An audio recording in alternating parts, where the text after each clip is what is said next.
ایک غلام کے متعلق روایت میں لکھا گیا ہے کہ رسول اکرم نور مجسم رحمت دو عالم صلی اللہ علیہ وسلم سرکار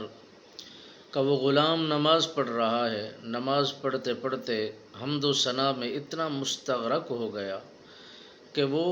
نماز کی ادائیگی میں مشغول ہے، مصروف ہے، اور جب باری آئی میرے آقا نامدار صلی اللہ علیہ وسلم سرکار کی ذات والا شان کی تو ان پر درود و سلام کے گجرے درود پاک پڑھنا بھول گئے، تو رحمت دو عالم صلی اللہ علیہ وسلم سرکار نے شفقت فرمائی، مہربانی فرمائی، کرم نوازی فرمائی، اور اس دور میں اس طرح کے لوگوں میں بہت ساری خدا کی طرف سے اور ان کی عبادات اور ریاضات کی طرف سے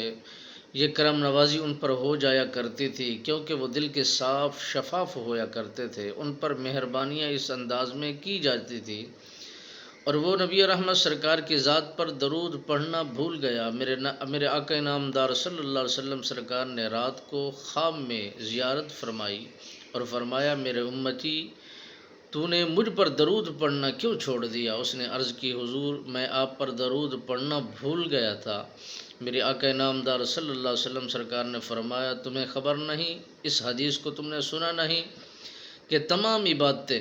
تمام ریاضتیں، تمام تسبیحات، اذکار اس وقت تک قبول نہیں ہوتے جب تک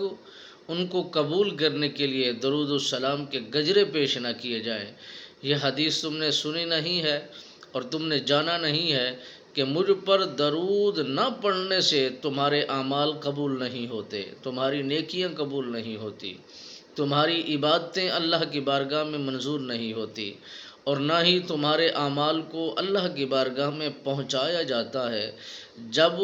اعمال کرنے کے بعد، عبادات و ریاضات کرنے کے بعد، تسبیحات و اذکار کرنے کے بعد مجھ پر درود بھیج کر اللہ کی بارگاہ میں فریاد کر دیا جائے اور پیش کر دیا جائے، کبھی نہ وہ عبادت رد کی جاتی ہے، نہ ہی تسبیحات کو رد کیا جاتا ہے، نہ ہی اذکار کو رد کیا جاتا ہے، کیونکہ رسول اکرم نور مجسم رحمت دو عالم صلی اللہ علیہ وسلم سرکار نے فرمایا، یہ درود وہ درود ہے، رب اس درود کے اندر شریک ہے، رب انسانوں کے ساتھ یہ عمل کرنے میں شریک ہے، اس کے علاوہ رب ہر عمل سے، ہر اس طرح کی عبادت سے پاک ہے، مگر جب بات آتی ہے درود و سلام کی، نبی پر درود پڑھنے کی، مالک بے نیاز فرماتا ہے، اے مومنو، تم بھی میرے نبی پر درود بھیجو، میں بھی اس پر درود بھیجتا ہوں، میرے ملائکہ بھی اس پر درود بھیجتے ہیں۔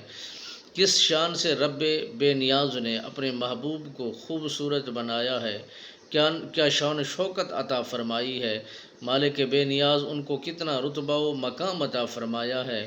ہمیں بھی اپنے نبی رحمت سرکار کے ساتھ والہانہ محبت کے ساتھ پیش آنے کی توفیق نصیب فرمائے اور محبت کا اس انداز میں اظہار کرنے کی توفیق نصیب فرمائے۔